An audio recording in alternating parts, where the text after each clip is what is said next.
l'un des pays qui a pris son autonomie, et c'est le Burkina Faso. Oui.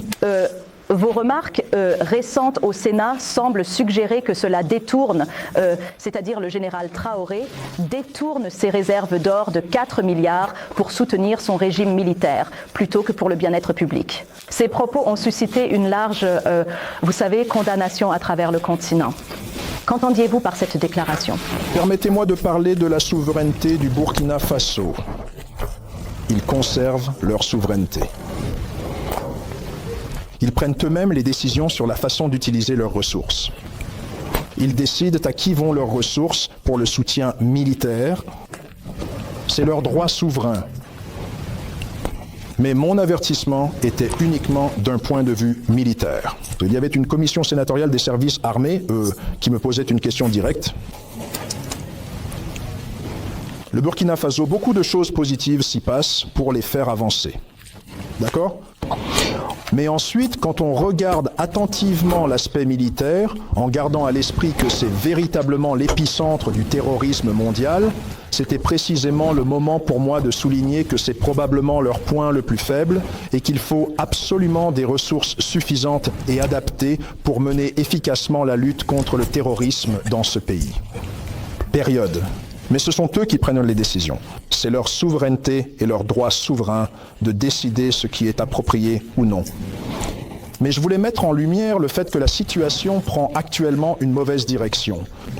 L'État islamique se renforce. Le djihadisme se renforce. Al-Qaïda au Maghreb islamique se renforce dans ce pays. Et pensez-vous que cela s'est renforcé après que le général Traoré a pris le pouvoir? Oui. Il suffit de regarder le nombre d'attaques. C'est vraiment le cas depuis 2022. Je suis cela depuis que j'ai pris le commandement. Donc je ne lui en veux pas personnellement, mais les décisions leur appartiennent. Ils cherchent d'autres moyens de pouvoir. Ils sont toujours dans une posture de guerre, de combat. Cela va nécessiter plus de ressources. Donc, vous maintenez cette déclaration? Parce qu'il y a eu des pressions pour que vous reveniez sur ces propos. C'est ma déclaration. C'est mon évaluation. Que ça empire. Il faut en faire plus, non seulement au niveau local, mais aussi pour l'ensemble du pays dans son intégralité. Parce que ces organisations extrémistes violentes cherchent des revenus, elles cherchent des ressources, elles cherchent à recruter parmi les Burkinabés, le peuple burkinabé. Le 27 mai 2025, une scène étrange s'est produite à Nairobi, au Kenya. Le général américain Michael Langley, chef du commandement des États-Unis pour l'Afrique, AFRICOM, est apparu à la télévision citoyenne kenyane. Il a tenté d'expliquer et d'adoucir ses propos précédents contre le capitaine Ibrahim Traoré, leader du Burkina Faso. Une démarche qui a été vue comme une tentative maladroite de reculer après avoir provoqué une vague de colère à travers tout le continent africain. Tout a commencé le 3 avril 2025 lors d'une audience au Sénat américain. Langley avait alors affirmé que le Burkina Faso utilisait ses réserves d'or pour protéger son propre gouvernement plutôt que pour aider son peuple. Ces propos ont été perçus comme une accusation grave et arrogante. L'idée que le capitaine Traoré pille l'or du pays pour son intérêt personnel a été jugée insultante et infondée par beaucoup d'Africains. Les réseaux sociaux se sont embrasés. De Lagos à Nairobi, de Dakar à Accra, les messages de colère ont afflué. Des utilisateurs ont dénoncé l'hypocrisie des Occidentaux qui, depuis longtemps, exploitent les richesses de l'Afrique. Certains messages disaient « L'Amérique est contre Traoré comme elle était contre Kadhafi. Si l'Amérique touche à Traoré, ce sera une déclaration de guerre contre l'Afrique. » Des manifestations ont eu lieu devant les ambassades américaines. Des pancartes proclamaient « Main libre pour Ibrahim Traoré » ou encore « Pas de silence face à l'injustice ». Les Burkinabés, fiers de leur jeune président de 36 ans, ont réagi avec fermeté. Traoré a répondu avec courage « Soit nous nous battons, soit nous resterons esclaves pour toujours. » Il a rappelé l'histoire douloureuse du Burkina Faso, marquée par la colonisation française. Il a réaffirmé l'engagement de son gouvernement pour l'indépendance, la souveraineté et le développement du pays.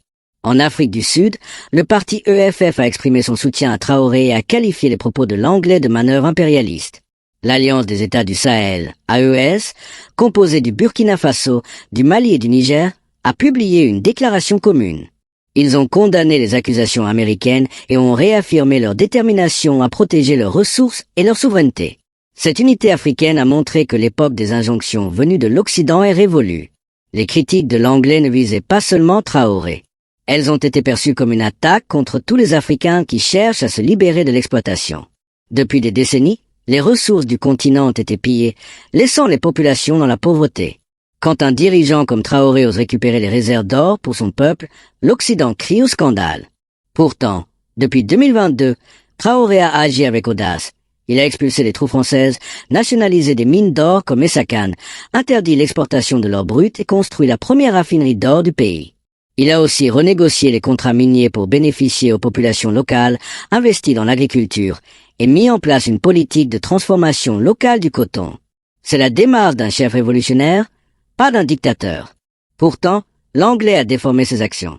Face à la réaction massive, l'anglais a tenté de se justifier à Nairobi. Il a dit que ses propos avaient été mal compris. Il a affirmé qu'il respectait la souveraineté du Burkina Faso. Mais ses paroles, pleines de diplomatie froide, n'ont convaincu personne. Il a même répété que l'armée du Burkina Faso était le maillon faible dans la lutte contre le terrorisme. Or, sous Traoré, cette armée a réussi à reconquérir des zones occupées par les djihadistes avec l'aide de la Russie, de la Chine et de la Turquie. L'anglais continue de prétendre que le Sahel est l'épicentre du terrorisme mondial, une justification bien connue utilisée pour envahir ou déstabiliser d'autres pays. Son discours rappelle les prétextes donnés avant les interventions en Irak ou en Libye. Certains analystes voient dans les accusations de l'anglais une stratégie classique, discréditer un dirigeant africain, utiliser les médias pour justifier des sanctions ou une intervention, puis installer un gouvernement docile. Ce scénario a déjà été appliqué contre Patrice Lumumba, Thomas Sankara ou encore Muammar Kadhafi. Le moment choisi par l'anglais pour faire ces déclarations est aussi troublant. Peu après, le ministre de la Sécurité du Burkina Faso a révélé qu'un complot pour assassiner Traoré avait été déjoué. Ce complot aurait été organisé depuis la Côte d'Ivoire, un pays qui abrite des opposants liés à l'ancien régime. L'anglais s'était rendu en Côte d'Ivoire pour participer à l'opération Flintlock, dirigée par les États-Unis. Ce pays est dirigé par Alassane Ouattara, un allié des Américains et des Français. Cette coïncidence a nourri les soupçons sur une manœuvre de déstabilisation. Pour beaucoup d'Africains, Traoré est bien plus qu'un dirigeant. Il est le symbole d'un espoir, d'une Afrique qui veut se libérer. À 36 ans, il incarne les idées de Thomas Sankara. Sa vision d'une Afrique unie, libre et débarrassée du néocolonialisme dérange l'ordre établi. L'AES, fondée en 2023, a été une réponse claire. Les pays du Sahel veulent s'éloigner des influences françaises et américaines. Ils se tournent vers de nouveaux partenaires comme la Russie, la Chine et la Turquie. Ils construisent un avenir basé sur la coopération et non la soumission. Cette nouvelle génération de dirigeants africains, comme Traoré, Assimi Goïta au Mali ou Abdourahmane Tiani au Niger, veut une Afrique forte et indépendante. Leur politique montre qu'ils refusent les anciennes méthodes d'ingérence. Et c'est ce qui inquiète l'Occident. En réalité, l'aide occidentale a souvent été accompagnée de conditions contraignantes, de dettes et parfois de présence militaire. Africom, présenté comme un outil de stabilité, n'a pas réussi à empêcher la progression des groupes terroristes. Pendant que le Burkina Faso modernise son armée, construit des routes et soutient ses agriculteurs sans aide extérieure, l'Occident cherche encore à imposer ses choix.